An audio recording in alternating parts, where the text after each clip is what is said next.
All right, we're going to go over the third exam here and see what the correct answers are and why. All right, starting with, oh, that's frustrating. Oh, here we go. All right, so starting with question one, when titrating a weak monoprotic acid with KOH, the blank. So if it's monoprotic, that means it has a single hydrogen. Or acidic hydrogen. It's not diprotic. It doesn't have two, or triprotic doesn't have three. So if we have a single acidic hydrogen, it's going to react with one in a 1-to-1 ratio with that base and give us H2O.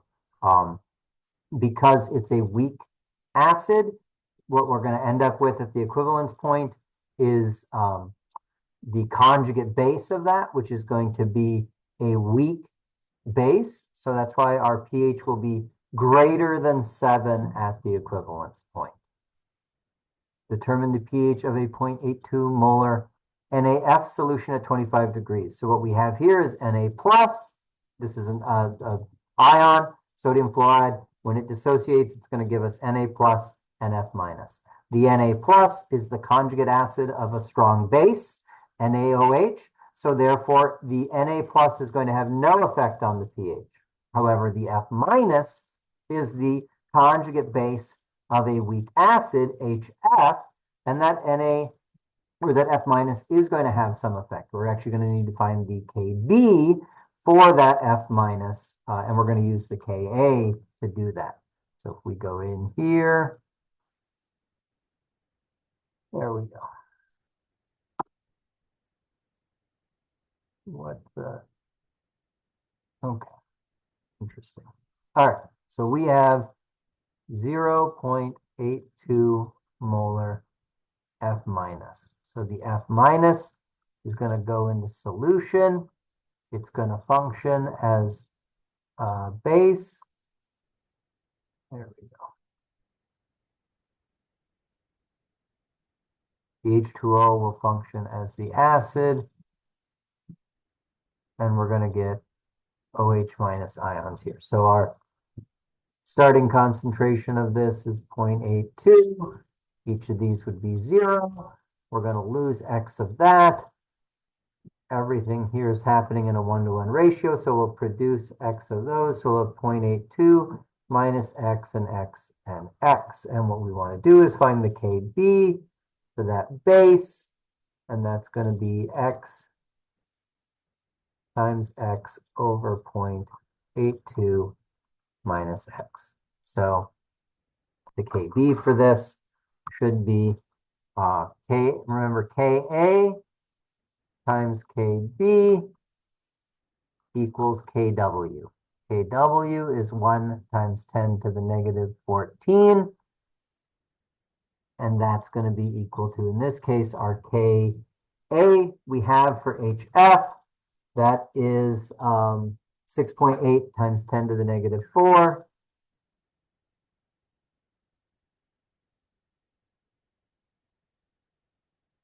So if we divide both sides by that,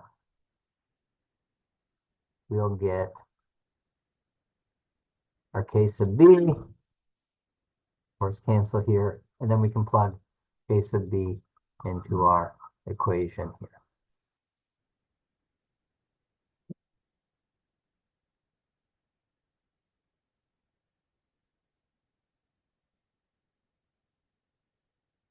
So if we do that, all right, 1 times 10 to the negative 14 divided by 6.8 times 10 to the negative 4. Our K sub B should be 1.47 times 10 to the negative 11 equals X squared over 0.82 minus X. We'll do the X's small approximation because our concentration is much larger than our actual RKB. So multiply each side by 0.82. We've got 1.206 times 10 to the negative 11 equals X squared. take the square root of each side. X should be equal to 3.47 times 10 to the negative 6. That's our OH minus concentration. So if we take the negative log of that,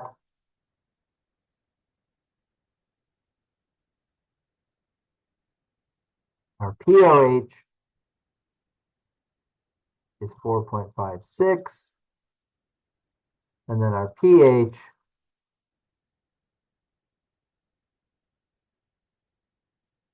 would be 14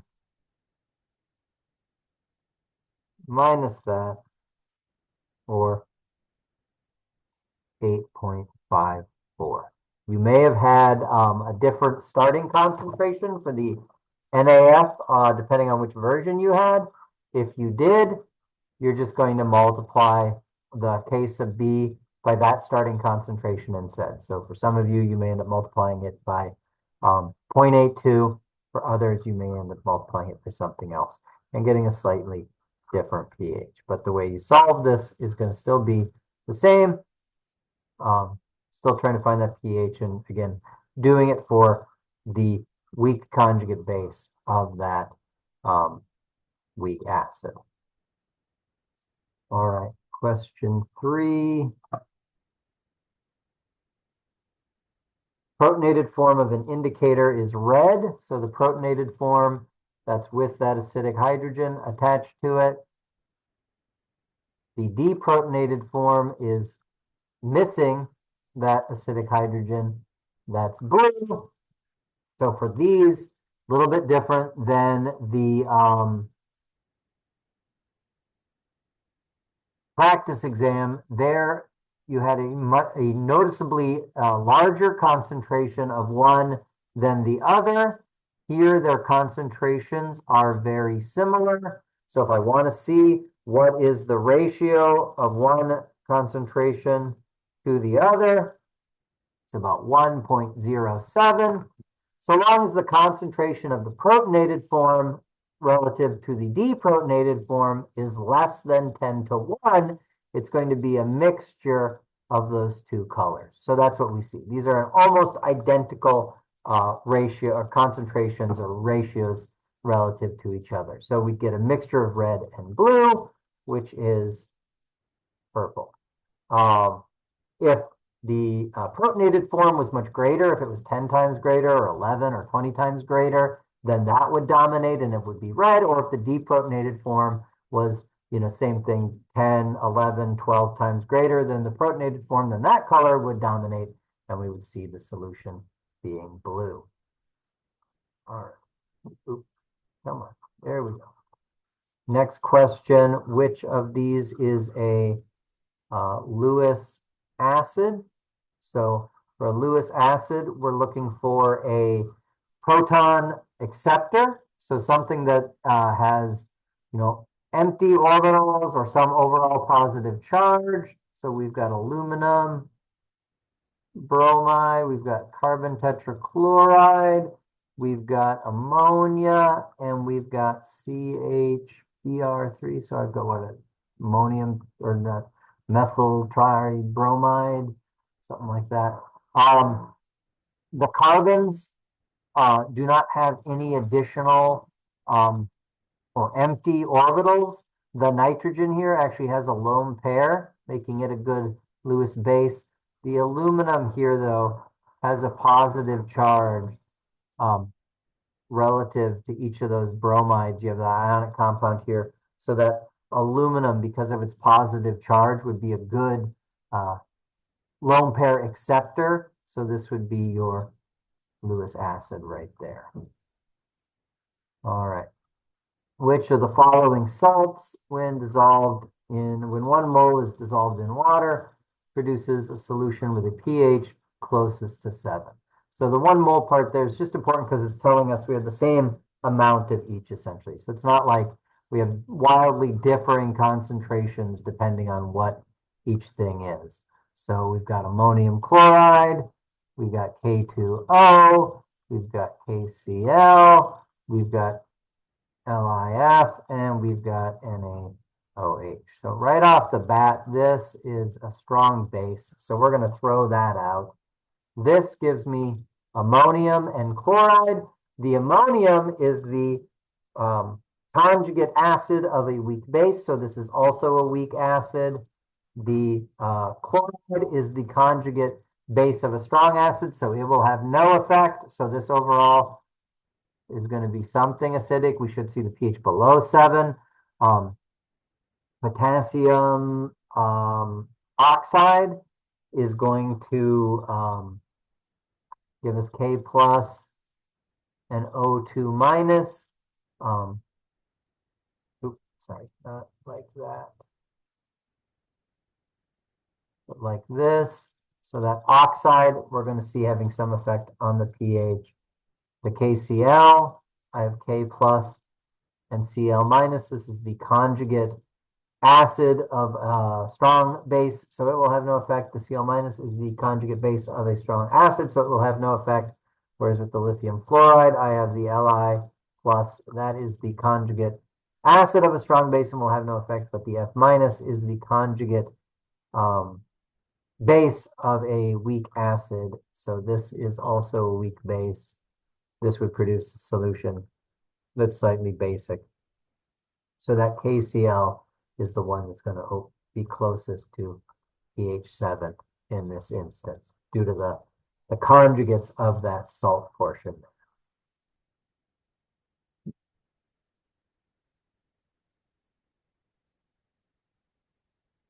All right, question 6.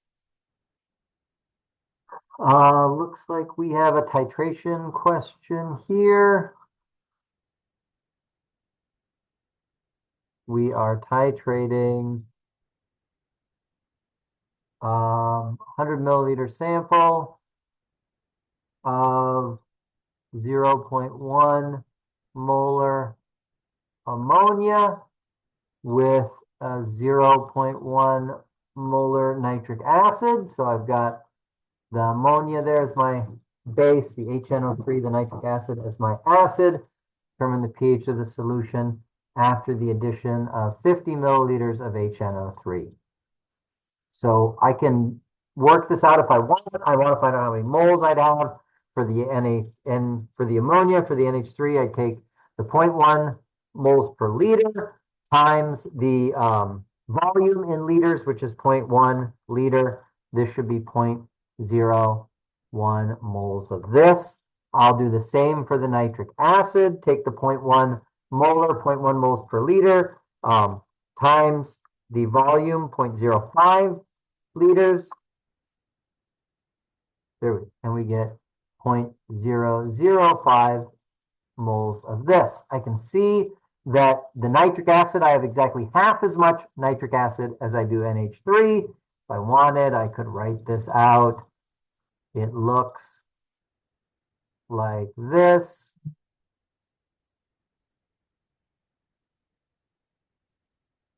So if this is 0.01 and this is 0.005, the nitric acid is my limiting reactant.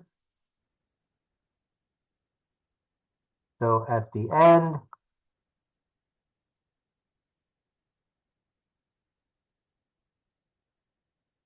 what I end up with is some ammonia left and its conjugate acid, the ammonium. And you'll notice I have identical concentrations of them. I have a buffer solution. The pH is going to be equal to the pKa plus the log of the base over the acid. And you'll notice again, like I said, these are equal. So that is 1. The log of 1 is 0. So actually what we are is at the half equivalence point right here. And at the half equivalence point, the pH is equal to the pKa. Now, because we were given a buffer, we don't have the pKa or the Kb, but what we do have, or sorry, the Ka or the pKa, but what we do have is the Kb. So again, I'm going to take my K sub W divided by my Kb to find the Ka for the ammonium in this case.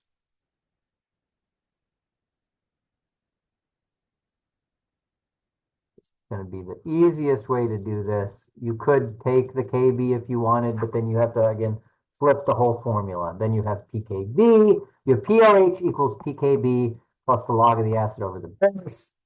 I would just do, like I said, find the Ka instead and use the Henderson-Hasselbalch equation directly as it's shown using the pKa plus the log of the base over the acid.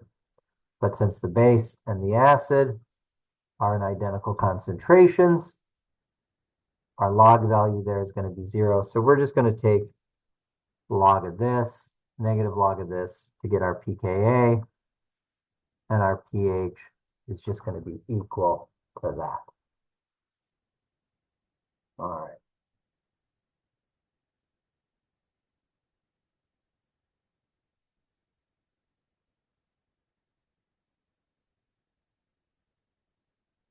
Next question, what is the hydroxide ion concentration by preparing this following buffer solution? So again, we do have a buffer solution. We're going to use the Henderson-Hasselbalch equation to find the pH. The sample question from the practice exam asked you to find the hydronium ion concentration, but now we want the hydroxide ion concentration. So one easiest way to do that is probably once you have the pH, find the POH, do the anti-log of that, and then find out what your hydroxide ion concentration is. So we've got a buffer with that weak acid and its conjugate base. Our Ka is given to us 4.9 times 10 to the negative 10.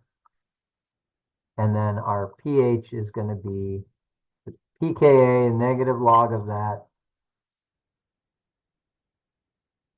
plus the log of our base, which is this case 0.06 over our acid 0.1. We could get those into moles and redo them as molarity, but it won't matter because we're dividing by the same volume.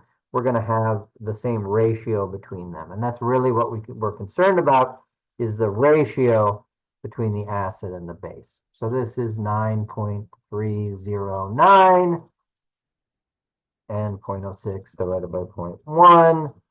Log of that is negative 0.222 essentially. So we get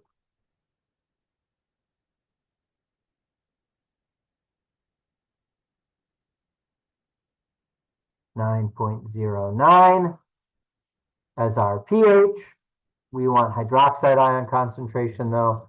So what I would do is find the POH.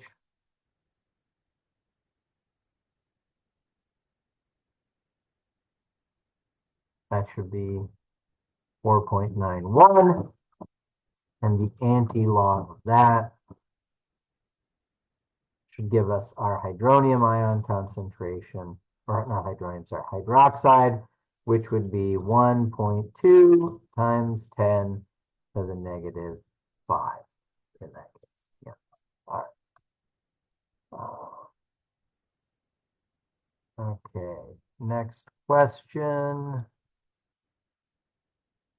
Question 8. In the following reaction, aqueous solution, the acid reactant is and its conjugate base is.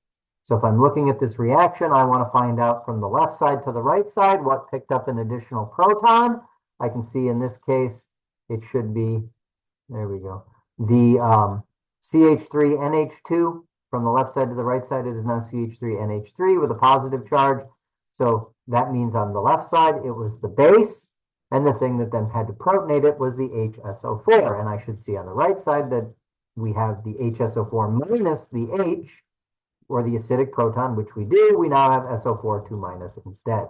So the acid reactant is going to be the HSO4, and then its conjugate base is the part of the product missing that acidic hydrogen, the SO4 2 minus. So B should be the answer for 8.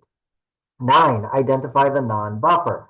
So a buffer can either be small amounts or large amounts of a weak acid and its conjugate base, or a weak base and its conjugate acid. Of course, significant amounts will mean it can neutralize more acid or base. It will have a higher buffer capacity than if we have small amounts, but even with small amounts, it is still a buffer.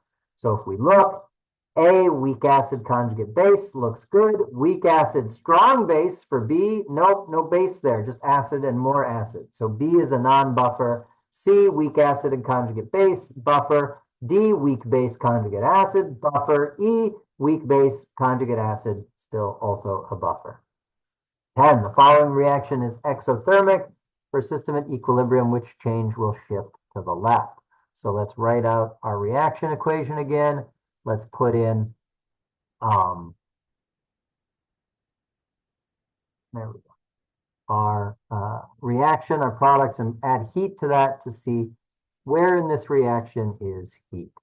So got SO2 gas plus O2 gas, and then that gives us 2 SO3 gas. We are told the reaction is exothermic. That means it releases heat. It has a negative delta H. So we're going to put heat as a product in this reaction. And we want to shift this to the left. So to do that, we either have to remove reactants or add products. So none of the options, removing SO2, removing O2, were not an option. Adding SO3 was actually not an option. The only other thing we could do is add heat. That would be adding a product that would push it then to the left, and that would be raising the temperature.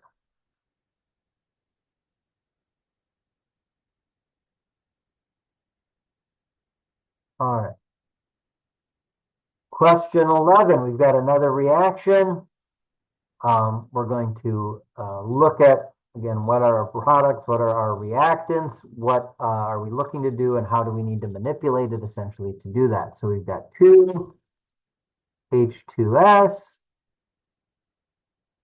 and that goes to 2 H2 gas plus S2 gas. We are not told that this is exothermic or endothermic, and none of our options involve temperature, so that's not a concern. But we are playing with the volume, so it looks like pressure may change. Well, all my reactants and products are gases, so I want to see which side has the most moles of gas. The left side has 2 moles of gas, the right side has 3. So that means pressure here is going to be on the product side. Pressure is also going to be a product. Now we want to shift our reaction to the right. So then to shift it to the right, I either need to add to the reactant side, so we'd have to add more H2S. That is not an option. Or then we need to remove something from the right-hand side. So we could remove H2, or we could remove S2. Removing H2 is actually an option. That's option D. The other thing we could do is remove pressure, which would mean we would need to increase the volume.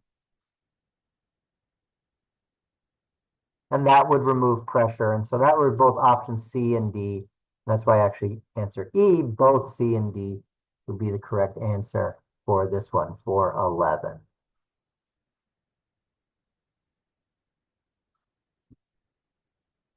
All right, next option was ranking 4 acids, 4 oxyacids from most acidic to least acidic. So you had this, this,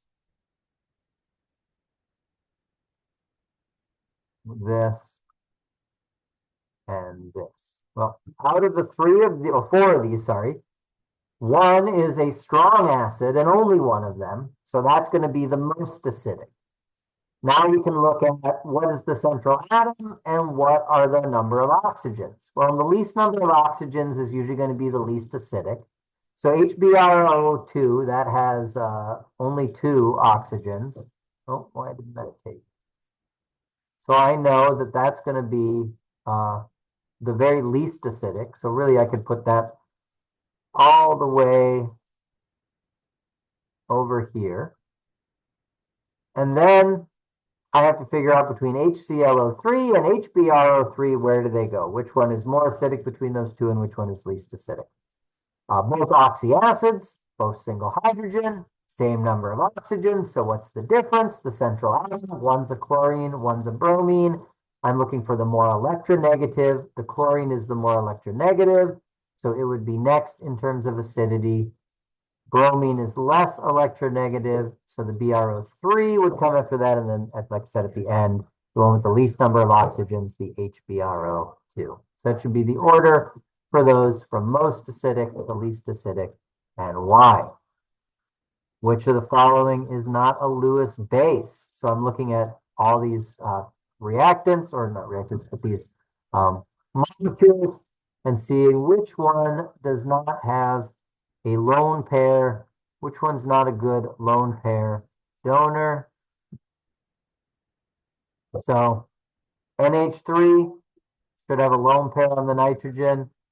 We'll have 2 lone pairs on the oxygen. No lone pairs here.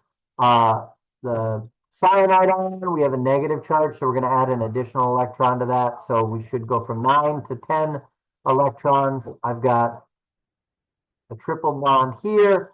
So those are 6 of my 10 electrons. 7, 8, 9, 10. So I've got 2 lone pairs actually, or sorry, no, 1 lone pair should be on the carbon. So there we go. So I got the nitrogen here, lone pair on the nitrogen, lone pair on the carbon. But I've obviously got lone pairs here. So the ammonia, water, cyanide ion, additional lone pairs, good lone pair donors, good Lewis bases. This one, though, not so much. That would be not the Lewis base. All right. I have to split this video up into 2. I'll do one more, then I've got to go to a meeting, and I'll upload the final 6 questions in a second shorter video. So we got a buffer, 0.05 molar for acetic acid.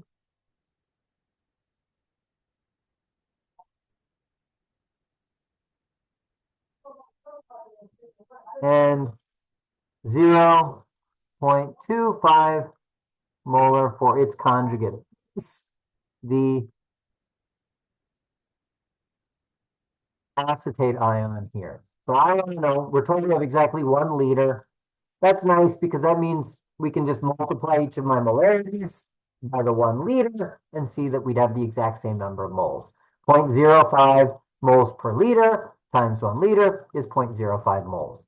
0.250 moles per liter times 1 liter is 0.25 moles. So that means whatever our concentrations are, we also have the same number of moles. So now I'm looking at, we have a buffer. My pH would be equal to the pKa plus the log of the base concentration, which is the acetate, over the acid part, which is the acetic acid, which is 0.05. So right now we have that 5-to-1 ratio of base to acid. So we're looking at adding 4 different things here potentially and seeing how is that going to affect or the buffer effectiveness. Which one's going to destroy the buffer effectiveness? Well, the first is adding 0.05 moles of acetate. So if we add more acetate, we started with 0.25, and if we add 0.05 to that, that means we'll have a little bit more acetate. So now my ratio will be 0.3 to 0.05. I have a 6-to-1 ratio. That's still an effective buffer. So A shouldn't destroy the buffer effectiveness. B, adding 0.02 moles of sodium hydroxide. So we had 0.02. Let's write this out. Sodium hydroxide, it's a base. As we add it, the acid part of our buffer is going to neutralize that. We're going to get more of the conjugate base and water. So in this case, if we added 0.02 moles of that and we had 0.05 of this, we're going to lose all of that. We started with 0.25 of this. We're going to produce another 0.02.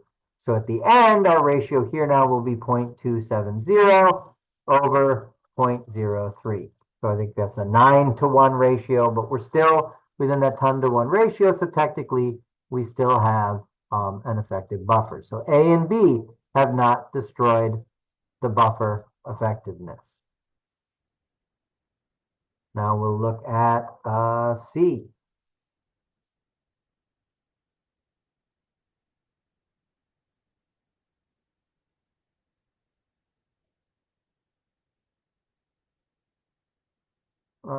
So adding 0.25 moles of HCl. The HCl, we're adding an acid. That acid is going to react with the base part of our buffer, the acetate ion. That's going to look like this. We're adding 0.25. We had 0.25. We had 0.05 of this. These are actually in equal concentrations. So they are both the limiting reactants. When we add this, after we react that away,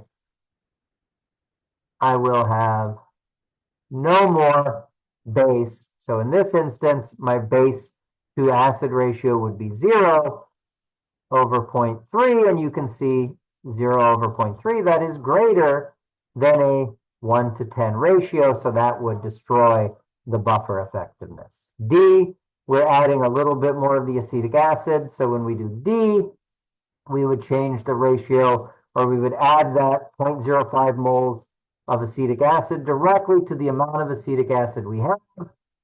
For D, our new ratio would be this. Still within, now within a 2.5 to 1 ratio, still within a 10 to 1 ratio. So D doesn't destroy the effectiveness either. It'd be C again, because we use up that conjugate base. So yeah, unfortunately, I got to stop and go to a meeting. I'll post this video, and then the last 6 of these I'll solve in a much shorter, faster video.